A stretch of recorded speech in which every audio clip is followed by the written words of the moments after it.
Senador, o senhor é líder do governo no Congresso e isso envolve as duas casas. Eu que o conheço já há algum tempo, sei que o senhor foi deputado também, agora senador. Mas, como o senhor mesmo disse, às vezes falta um pouco de temperatura no Senado, pelo menos essa é a impressão que as pessoas, que os cidadãos têm.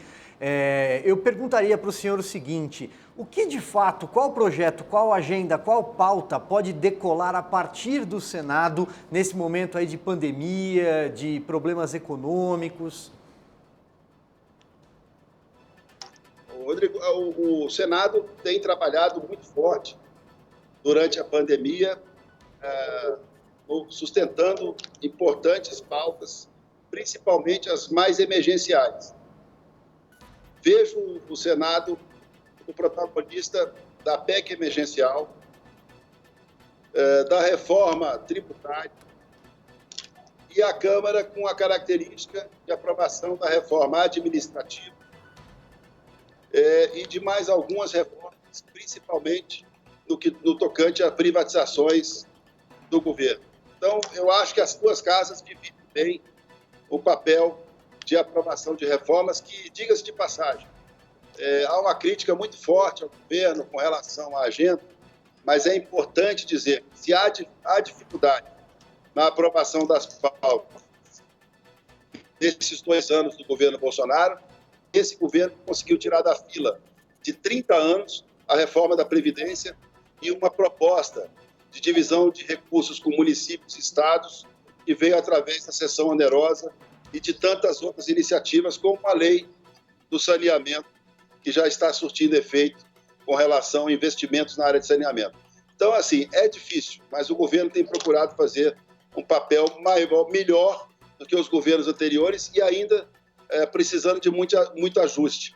Mas eu costumo dizer que essa diferença de temperamento, a gente brinca muito dizendo a questão gourmet. Na Câmara é frito, no Senado é assado. Então, são casas diferentes, de ritmos diferentes. Constantino.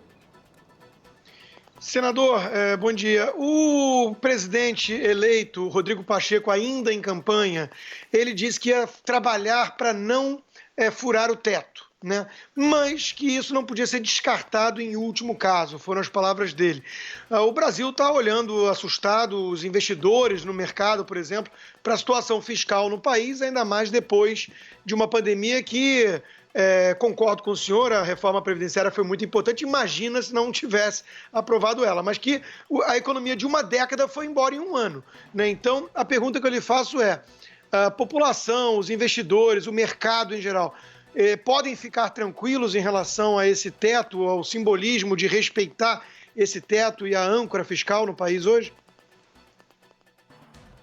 Constantino, podem, porque o ministro Paulo Guedes tem deixado muito claro a necessidade, ainda que num curto e médio espaço de tempo, da manutenção do teto e o fortalecimento da credibilidade que o país precisa com relação à pauta econômica.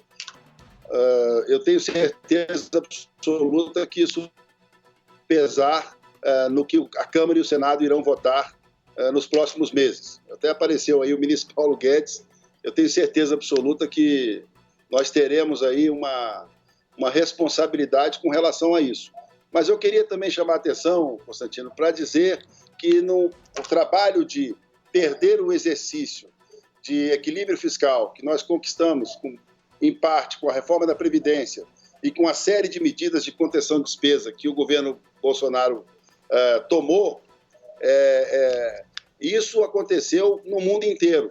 Então, a gente vai chegar um momento em que a luta política no Brasil vai diminuir de temperatura e as pessoas terão condição de ver exatamente o que está acontecendo no mundo. Não só na área econômica, como na área social e também na área da saúde, onde nós temos o mundo inteiro em pane, dificuldades de compreender as mortes, agora recentemente na Alemanha, na Inglaterra, e saber que isso tudo pegou a todos nós de surpresa e que o governo, em vários segmentos, acabou até se saindo melhor do que o esperado. Então, tudo é um ajuste permanente, o debate democrático precisa prevalecer e, principalmente, o entendimento que essas pautas não são pautas só do governo Bolsonaro, não são pautas de centro-direita, de centro-esquerda, são pautas estruturantes que vão fazer falta a qualquer governo que o país tiver nos próximos 20, 30 anos. Senador, o deputado Ricardo Barros, uma pergunta que o Silvio Navarro fez a ele, perguntou qual era a base governista na Câmara. E ele deu um número alto, 380 votos. Ele diz que o governo Bolsonaro tem 380 votos na Câmara. Dos 81 senadores, só tem também como cravar mais ou menos qual é a base do governo no Senado? Lacombe e Silvio, queria responder essa pergunta com o que a gente tem exercitado. O deputado líder, o ministro Ricardo Barros, é um especialista em números. Eu já costumo dizer que depende muito da matéria, depende muito da temperatura e depende muito da grande pergunta que venho fazendo desde o início do mandato de senador. Quando me perguntam o tamanho da base do governo, eu respondo dizendo o seguinte: a hora que me explicarem qual é o tamanho da base da oposição, dá para calcular. Por enquanto, está tudo muito misturado nas casas. Dependendo do tema, o governo tem atingido, pelo menos nas sessões do Congresso, votações históricas, né, com números muito fortes. Então, ontem mesmo nós tivemos uma demonstração disso. A eleição do deputado Arthur Lira foi uma eleição com 302 votos, numa votação tão alta que só foi vista de maneira contrária na eleição que teve o ex-presidente Eduardo Cunha contra o governo. Então, eu acho que essa base da informação, boa parte da pauta, estranha isso, mas boa parte da pauta do presidente Bolsonaro fala direto a propostas que eram vinculadas também à esquerda. Então, eu vejo assim, de maneira diferente, eu vejo o presidente Jair Bolsonaro como um brasileiro simples que conseguiu se impor num processo de poder e que ainda vai melhorar bastante o seu governo e ainda vai surpreender bastante, eu tenho certeza disso. Senador, vou lhe fazer a mesma pergunta que eu fiz ao deputado Ricardo Barros. O senhor usou algumas expressões ali, formação de base aliada, processo de poder, e eu acho que isso também implica na distribuição de cargos, né? A gente viu claramente a distribuição de verbas aí para conseguir eleger os presidentes da Câmara e do Senado. Tem uma distribuição de cargos, tem uma reforma ministerial que deve acontecer à frente, talvez não exatamente agora e talvez de forma mais espaçada e a conta-gotas. Eu queria saber que cargos, que ministérios, que pastas o senhor vê que o Centrão poderia eventualmente contribuir. Eu não falo nem de ocupar, porque aí tem essa coisa de loteamento, não é questão disso, mas com que o Centrão poderia contribuir no governo Bolsonaro? Que ministérios, que áreas, saúde, educação, relações exteriores, como o Centrão, a política, melhor dizendo, a política profissional pode contribuir em que pastas? Amanda, eu posso dizer que no governo do presidente Bolsonaro, primeiro, uma economia de cargos que é histórica. O número de ministérios vem se mantendo desde o início, mesmo com pressões políticas, e vejo também na composição do seu governo desempenho muito bom de ministros que já são da política há bastante tempo. Então, eu acredito que o presidente, em matéria de reforma, vai conduzir de acordo com a necessidade, sem os exageros vistos em outros governos. Não vejo muita mudança nesse primeiro momento, até porque, se nós formos calcular o que virá no calendário eleitoral, daqui a 14 a 16 meses, nós teremos uma mudança ministerial obrigatória, porque teremos alguns ministros que voltam para as disputas políticas e outros que vão se lançar na política.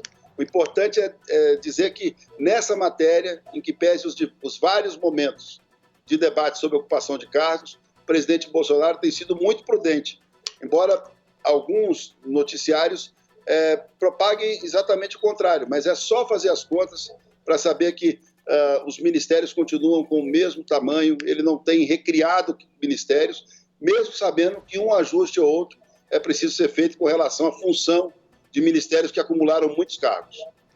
Senador, uma das atribuições do presidente do Senado, do presidente do Congresso, é pautar eventuais pedidos de impeachment de ministros do Supremo Tribunal Federal. Pelo que o senhor conhece do Rodrigo Pacheco, o senhor acha que ele teria coragem de um dia tomar uma atitude como essa, ou ele agiria como os seus antecessores? E também aproveito para perguntar se o senhor acredita que um dia o Brasil acompanhará um processo de impeachment de um ministro do Supremo. Silvio, eu sonho com um dia que o impeachment seja tratado como bomba atômica. Você tem para não usar, porque nós temos o Conselho Nacional de Justiça, o CNJ, há a própria lei que rege o comportamento do Poder Judiciário, assim como existe também os órgãos de controle do Ministério Público, do Parlamento e do Poder Executivo, que é o Poder Legislativo. Então, eu não vejo o presidente Rodrigo Pacheco com nenhuma ação assodada nesse sentido, até porque ele é um especialista, constitucionalista, presidiu a Comissão de Constituição e Justiça da Câmara dos Deputados, onde fez um grande trabalho, é ligado à direção nacional da OAB há vários anos, foi conselheiro federal. Então, eu entendo que nessa matéria, toda demanda que ocorrer vai ser bem clara, bem objetiva na voz do presidente Rodrigo Pacheco. Vejo uma certa tranquilidade sobre a responsabilidade. É evidente que existe um instrumento, mas eu tenho certeza que isso tem que ser em último caso. Eu tenho certeza que não é esse o ambiente que o senador Rodrigo Pacheco vai fomentar. Senador, eu passaria a palavra ao Rodrigo Constantino, mas nós temos apenas mais 1 minuto. Então eu pergunto ao senhor, primeiros passos a partir de agora no Congresso, Câmara e Senado. Amanhã, receber a mensagem do presidente Bolsonaro, que vai ao Congresso, me parece que vai ao Congresso para a primeira sessão. Na semana que vem, dar à população brasileira o orçamento de 2021, foi votado em 2020, e continuar dando apoio para que a sociedade consiga sair dessa tragédia que foi a pandemia e as suas consequências. No mais, usar muito band-aid, metiolate, curar as feridas e tocar o parlamento com cidadania, com democracia e com respeito às divergências, mas tocando um projeto de um governo que foi eleito por 57 milhões de brasileiros.